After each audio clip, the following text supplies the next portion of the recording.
My mother-in-law told my husband to leave me, saying, "She's not good enough for our family." I smiled and walked away.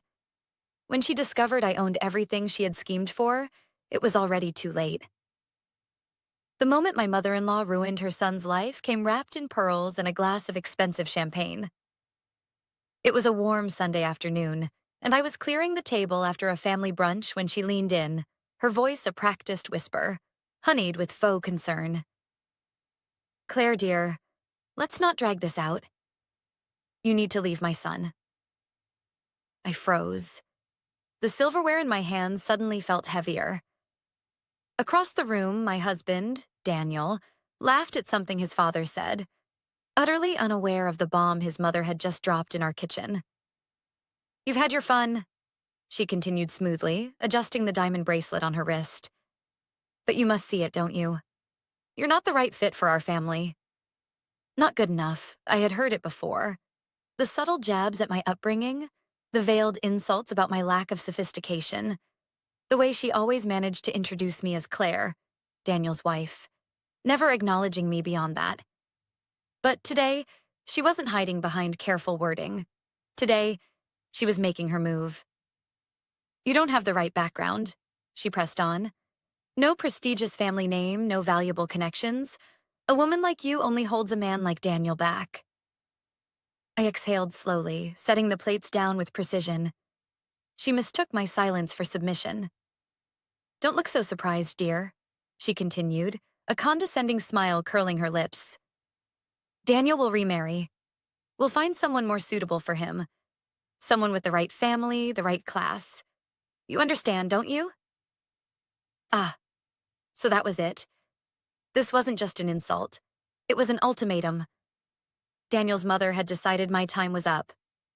She expected me to crumble, to be humiliated, to pack my bags and slink away quietly while she picked out a new, better wife for her precious son. I smiled. Not the smile of a woman defeated, but the kind of smile that should have made her uneasy. "I understand perfectly." Then, without another word, I turned and walked away, leaving her standing there, confused by my lack of resistance. She had no idea. No idea that the house she loved to parade around in, the one with the marble countertops and floor-to-ceiling windows, wasn't Daniel's. No idea that the thriving business she had always belittled, dismissing it as my little project, had outgrown Daniel's entire career. No idea that the money she so effortlessly enjoyed, the luxury vacations, the extravagant gifts, had come, not from their family's wealth, but from the empire I had built from scratch. She thought she had won. She had no idea she had already lost. That night, I didn't tell Daniel about his mother's little suggestion. I didn't have to, because while she was busy scheming to push me out, she had no idea that she was standing in a house that didn't belong to her. Literally. Our mansion, the one she adored showing off to her friends, the one she believed was Daniel's achievement, was mine. I had bought it before we were even married. In my name. With my money. I had allowed Daniel to put on the show, to let his mother believe that he had provided this life for us. But in truth, his paycheck barely covered the property taxes. It was all mine. And the moment she decided I was disposable, she had sealed her own fate. Over the next few weeks, my mother-in-law became increasingly bold. She dropped hints to Daniel, her words sugar-coated in concern. "Claire just doesn't understand our lifestyle, sweetheart. Wouldn't you be happier with someone who truly fits in?" It's not her fault, of course. She was raised differently. But let's be realistic here. I watched as Daniel, oblivious as ever, laughed off her comments, never suspecting the storm brewing beneath the surface. Then came the final push. One evening, I overheard a hushed conversation between Daniel and his mother in the next room. "She's not right for you," she urged. "You've given her enough. It's time to move on." And then, the moment of truth. "If you divorce her now, I'll make sure you walk away with everything." I nearly laughed out loud. She thought she had power over me. She had no idea. That night, as I lay in bed beside my husband, the man who had unknowingly let his mother declare war on our marriage, I realized something. I wasn't angry. I wasn't even surprised. I was just amused. Because the truth was, they had already lost. They just didn't know it yet. The first crack in Daniel's perfect world came the next morning at breakfast. I sat across from him, sipping my coffee, watching as he scrolled through his phone with his usual distracted ease. He had no idea what his mother had set in motion the night before. No idea that the battle had already begun. "You're quiet today," he mused, glancing up from his screen. "Everything okay?" I smiled. Everything's perfect. And it was. Because I had made my decision. I wasn't going to beg. I wasn't going to argue. I wasn't even going to fight. I was going to let them win. Or at least, let them think they had won. Because what's more satisfying than defeating your enemy? Letting them dig their own grave first. By mid-afternoon, I received the first text. It was from my mother-in-law. "Daniel and I had a lovely lunch today. He agrees it's time to move forward." Time to move forward. Ah, she thought she was already in control. I took a sip of wine, letting the message sit unanswered for a while. I wanted her to feel confident. Overconfident. 2 hours later, another message arrived. "I hope you understand, Claire. This is what's best for everyone." I chuckled. Best for everyone? No, Margaret. It was only best for you. But I played my part. "Of course," I texted back. "I understand perfectly." She must have nearly dropped her champagne flute. I imagined her delight. Probably calling her friends, telling them how effortlessly she had removed me from her son's life. I could practically hear her gloating. She took it so well. She knows her place. Finally, Daniel can be with someone worthy of our family. Oh, Margaret. She truly had no idea. That evening, Daniel arrived home later than usual. He hesitated in the doorway, as if weighing his words. Good. He was feeling guilty already. "Hey, babe," he started. "Can we talk?" Here it was. "Of course," I said, sitting down on the couch. He sat next to me, rubbing his hands together, his classic nervous tic. God, he was predictable. I think we should separate," he finally said. I tilted my head, pretending to process his words. "Oh? It's just, we want different things," he explained, using the same rehearsed lines every cheater, liar, and coward has used since the dawn of time. "Who's we?" I asked, just for fun. A flicker of discomfort crossed his face. He wasn't used to me being so calm. He had probably expected tears, anger, some kind of outburst. But all I did was smile. "If that's what you want, Daniel," I said smoothly. He blinked. "Wait, you're not upset? Why would I be?" He searched my face, confused. This wasn't the reaction he had been expecting. You don't want to fight for our marriage?" "Should I?" I asked, standing up. "It seems you've already made up your mind." I walked into our bedroom, grabbed a suitcase, and placed it on the bed. "I'll give you some space," I said. "I'll stay somewhere else for a while." The look on his face was priceless. "Claire, wait. I don't mean you have to leave tonight. I just meant—" But I was already packing. Let him think I was hurt. Let him think I was heartbroken. Let him think he was in control. Little did he know. I was leaving, all right. I was leaving him in the exact position his mother had wanted.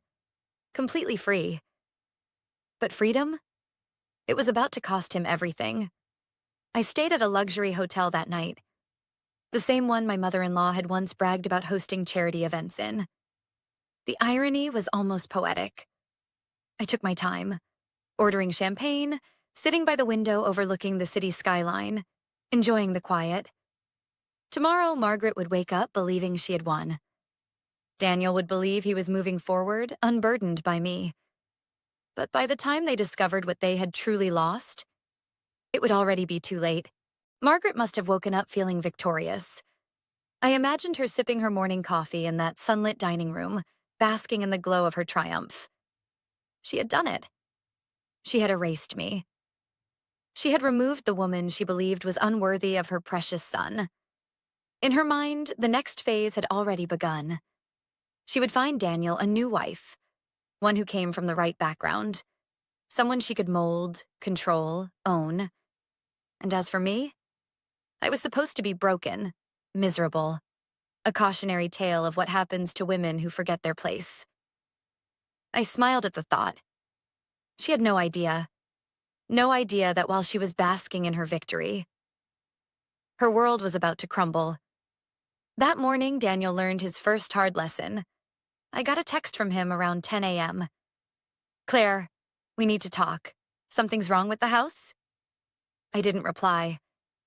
By noon, my phone buzzed again. "Why is the bank saying my name isn't on the mortgage? Call me." Ah, there it is. It had taken him less than 24 hours to realize what he had truly lost. But I wasn't done yet. I let the messages pile up, his confusion turning to frustration, then panic. At 3 p.m., my lawyer sent me a simple text. He called. "He's realizing the truth. Let me know when you want to respond." Not yet. Let him stew. It wasn't until the following evening that Margaret herself became aware of the disaster. I was in my hotel room enjoying a quiet dinner when my lawyer forwarded me another message. "Margaret just called. She's furious. She claims there's been a mistake." I could almost hear her shrill voice. "What do you mean my son's name isn't on the house?" She must have insisted it was an oversight, a paperwork error. After all, in her mind, everything Daniel had must belong to him, except it didn't. Not the house, not the investments, not even the business she had mocked for years. I took another sip of wine. She would soon learn that the real mistake had been underestimating me. By the time Daniel and his mother demanded answers, I was ready. I met them at the house, the one Margaret had once loved calling their family estate. Daniel was already waiting in the driveway, arms crossed, pacing. Margaret was beside him, her carefully polished poise beginning to crack. "Claire," Daniel said, "we need to talk." "Do we?" I said, stepping out of the car with slow, deliberate ease. "Yes," his mother snapped. "There's been a mistake. The bank is saying this house is in your name." "That's not a mistake," I replied smoothly. Silence. Margaret blinked, as if trying to comprehend words she had never imagined hearing. "But that doesn't make sense," Daniel said, a touch of desperation creeping into his voice. "I thought—" "You thought what?" I asked, tilting my head. "That you owned this house? That we owned it?" I let the words sink in. "Daniel, this house was never yours." Margaret's face drained of color. "No," she said quickly. No, that's not possible. That's reality." I finished for her. Daniel stared at me, shaking his head. "But we lived here together. And I let you," I said simply. A beat of silence. And then Margaret did what she always did when things didn't go her way. She got angry. "This is ridiculous," she spat, her voice rising. "You are nothing without my son. You had nothing before him. I had everything before him," I corrected, my voice calm. "And I still do." Daniel exhaled sharply, dragging a hand through his hair. I could see the realization beginning to dawn. This was bigger than just the house. "Claire," Daniel said, voice softer now. "Let's talk this through. Maybe we can work something out." I smiled. "Oh, Daniel," I said lightly. "We already did. That's why you signed a prenup." Margaret gasped. Daniel froze. And just like that, I watched their world shatter. I turned to leave, but not before dropping one last truth. "You wanted to be free of me," I said. "Well, congratulations. You got exactly what you wanted." And with that, I walked away, leaving them standing on my property, realizing, far too late, that they had gambled and lost everything. Margaret stood frozen, her carefully curated world crashing down around her. Daniel, meanwhile, was in pure disbelief. His face was pale, his mouth slightly open, as if he was struggling to process the words I had just spoken. "Claire, we can fix this," he finally said. I almost laughed. "Fix what?" I asked. "Your mother's little scheme? The way you went along with it? Or the fact that you thought you could just walk away and keep everything I built?" Margaret stepped forward, fury radiating from every pore. "You tricked him," she hissed. "You manipulated my son into signing that prenup." I tilted my head, letting the weight of her words hang in the air. "Tricked?" I echoed. "You mean the prenup that Daniel signed willingly? The one that legally protects my business, my assets, and my property?" Daniel opened his mouth to speak, but I held up a hand. "Tell me, Daniel," I said, "did you even read it? Or did you just assume, like your mother, that none of this would ever matter?" Silence. That told me everything I needed to know. Margaret's breath came quick and sharp. She wasn't just furious, she was panicking. "This is wrong," she spat. "You're being spiteful. You're tearing this family apart out of pure pettiness." "Am I?" I said, my voice smooth as silk. "Or are you just angry that the game you started didn't end the way you planned?" Margaret's face turned a deep shade of red. "You were never good enough for this family," she snapped. I took a step forward, meeting her glare head-on.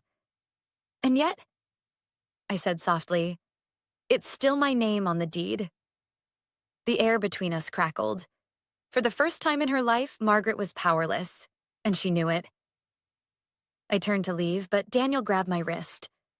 Gently, but desperate. "Claire, please." I paused, looking down at his hand. A year ago, that touch would have meant something. But now? It was nothing more than the final grasp of a drowning man. "You don't have to do this," he said. I made a mistake, okay? I let my mom get in my head. But we can fix this." I studied him for a moment. The man I had once loved. The man I had built a life with. But that man didn't exist anymore. Or maybe he never had. "You don't get to play the victim now, Daniel," I said, my voice calm but firm. "Not after everything. Not after you chose her over me." Daniel swallowed hard. "I was an idiot," he admitted. "Yes," I agreed. "You were." He flinched at my bluntness. Margaret let out an indignant noise, as if she couldn't believe I was speaking to her son that way. I ignored her. "You and your mother wanted me gone," I said. "And I gave you exactly what you asked for. So tell me, Daniel, why aren't you happy?" He looked away, shame settling in his features. I didn't need to hear his answer. I already knew it. "You think this is over?" Margaret seethed. I turned to her. "It is over," I said simply. "You just don't want to accept it." "This house was supposed to be Daniel's," she cried. "But it never was," I corrected. "And neither was anything else you thought you were entitled to." Margaret was trembling now. She had spent years believing she was untouchable, that she could manipulate and control those around her. But standing there, in the driveway of a house that wasn't hers, she finally understood. She had lost. And worse, she had never been in control to begin with. I didn't stay to hear Margaret's last desperate attempts to save face. I didn't care anymore. As I walked to my car, I felt something I hadn't in months. Relief. I wasn't just walking away from Daniel. I wasn't just walking away from Margaret. I was walking away from all of it. From the quiet belittling, from the manipulation, from the constant battle to prove my worth to people who were never worthy of me. I was free. And they were trapped. Daniel, stuck with the consequences of his choices. Margaret, powerless in the empire she had tried to steal. And me? I was just getting started. Margaret wasn't the type to accept defeat quietly. 2 days after I walked away from her and Daniel, I received a message. Not from Daniel, from her. "You may have the house, but don't think for a second that you've won. My son will recover. He will find someone better. Someone who actually belongs in this family. Enjoy your lonely little empire while it lasts. I smiled as I read it. Oh, Margaret. Still clinging to the illusion of control.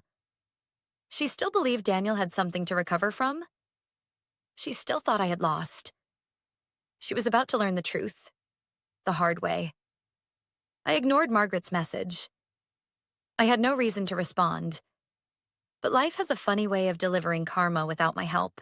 A week later, a mutual friend, one of the few who had stayed neutral throughout the ordeal, reached out. You won't believe what's happening. I sipped my coffee, amused. Try me. Daniel lost his job. That caught my attention.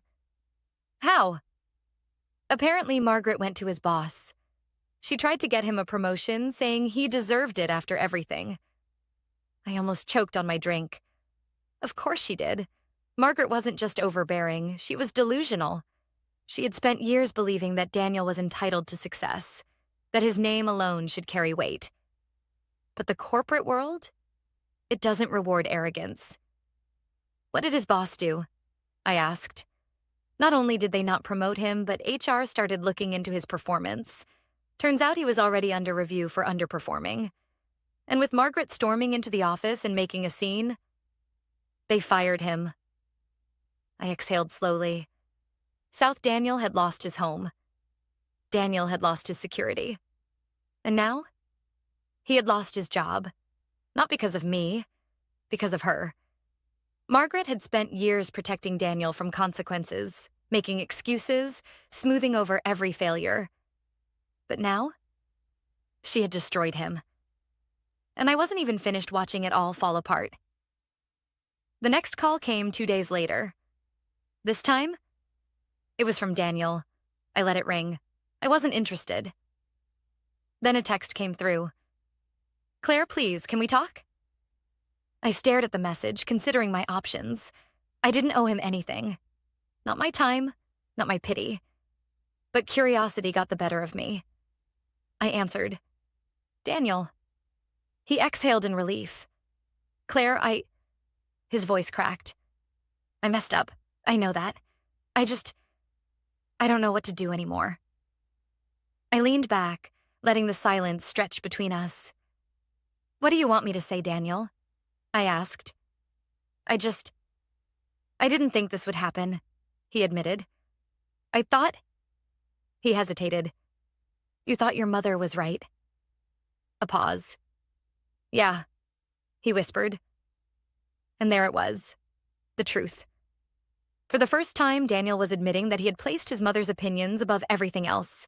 Above logic, above reality, above me. And where had it gotten him? Nowhere. I didn't want to hurt you, he said weakly. But you did. Another silence. Can we meet? He asked. I closed my eyes. There it was. The last, desperate attempt to pull me back. But he didn't want me. He wanted security. He wanted the life he threw away. And I wasn't in the business of saving men from their own arrogance. No, Daniel, I said. We have nothing left to talk about. And for the first time, I heard real panic in his voice. Claire, wait. Goodbye, Daniel. I hung up. I thought that would be the end of it. But Margaret? She wasn't done embarrassing herself yet. 2 days later, she showed up, at my office. Storming past my receptionist, she barged into my private office like she still had authority over my life. This is your fault, she spat, slamming her hands on my desk. I stayed seated, calm, unbothered. What exactly is my fault? I asked coolly. You ruined my son's life. You took everything from him. The house, the security. No, Margaret, I interrupted. I didn't take anything. Daniel gave it all away. She blinked. Excuse me? I leaned forward, my voice even. Daniel chose to listen to you. He chose to believe I was disposable. He chose to walk away. I let the words sink in. But tell me something, Margaret, I continued. When you told him to leave me, when you promised him something better, did you ever stop to think? What if you were wrong? She paled. No, I said softly, cutting her off. You didn't. I stood up, slowly. And now you have to live with it. Margaret opened her mouth, but no words came out. Because deep down, she knew the truth. I had never been the problem. She was. She had built Daniel into a man who couldn't stand on his own. She had raised him to believe entitlement was strength. And in the end, it was her own arrogance that had destroyed him. Margaret stumbled backward, suddenly looking much, much older. Get out of my office, Margaret, I said calmly. She hesitated. One last moment of defiance. But in the end, she had no power left. So she left. And as the door clicked shut behind her, I let out a slow, satisfied breath. The storm was over. And I was still standing. Margaret never contacted me again after that day. Neither did Daniel. The silence was deafening, but it was the best kind of silence. The kind that signified freedom. No more manipulation, no more second-guessing myself. No more fighting for a place in a family that never deserved me. I had won. But more importantly, I had grown. The first morning I truly felt free, I woke up to the sound of nothing. No tension in the air, no forced conversations, no passive-aggressive texts. Just peace. And yet, the world kept moving. My business, thriving. My team, expanding. My confidence, unshakable. Funny, isn't it? Margaret had spent years trying to convince me that I wasn't enough. That without Daniel, I would fall apart. That my success was somehow tied to him. And now, while she and her son scrambled to pick up the pieces of their mess, I was too busy building something greater. Months passed, and the whispers of Daniel's downfall never fully stopped. He had tried to rebuild, tried to prove he could rise above the situation. But without me? He struggled. The job market didn't care that he was Margaret's son. The women he pursued weren't interested in a man who had lost everything. And his mother? She had become a pariah. Her meddling reputation ensuring that no one wanted to be associated with her. One day, a former colleague of his stopped by my boutique. You dodged a bullet, she told me. Daniel is, well, let's just say he's not doing great. I didn't ask for details. I didn't need to, because I already knew the truth. He had been given everything, and he threw it all away. Meanwhile, I had built everything, and I wasn't done yet. On the 1-year anniversary of my new life, I hosted a small gathering at my flagship boutique. Not to celebrate revenge, not to gloat, but to acknowledge how far I had come. I had spent too many years proving myself to people who never truly valued me. Now, I was valuing myself. No more shrinking. No more waiting for approval. No more fighting for love that was never real. I stood in my boutique, surrounded by strong, independent women. Women who supported me, who understood me. And for the first time, I truly felt at home. That's when I saw her. Melissa. The young woman Margaret had once paraded around as a better option for Daniel. She hovered near the entrance, hesitant, almost embarrassed. I raised an eyebrow, but before I could speak, she did. I owe you an apology, she said softly. I leaned against the counter, waiting. I believed her, she admitted. I believed that you were the problem, that you were disposable. She looked down. And then I saw what she did to Daniel. And I realized that could have been me. I let her words settle. Margaret had wanted me gone because she thought I was beneath them. And now, the very women she thought were better were seeing the truth. You're lucky, I said finally. You got out before it was too late. She exhaled, nodding. I heard about your success, she said. I wanted to see it for myself. I gestured to my boutique, my empire, my legacy. Well, I said with a smirk, welcome to the little shop Margaret tried to destroy. She chuckled, shaking her head. She underestimated you, she said. A lot of people did, I agreed. As the night ended, I stepped outside, looking up at the city skyline.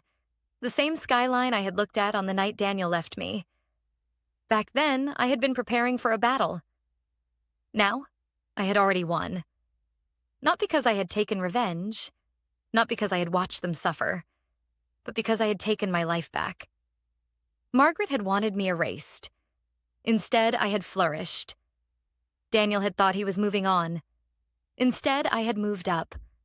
And the best part? I hadn't done it for them. I had done it for me. Margaret once told me I wasn't good enough for her family, and in the end, she was right. I wasn't good enough for them. I was better.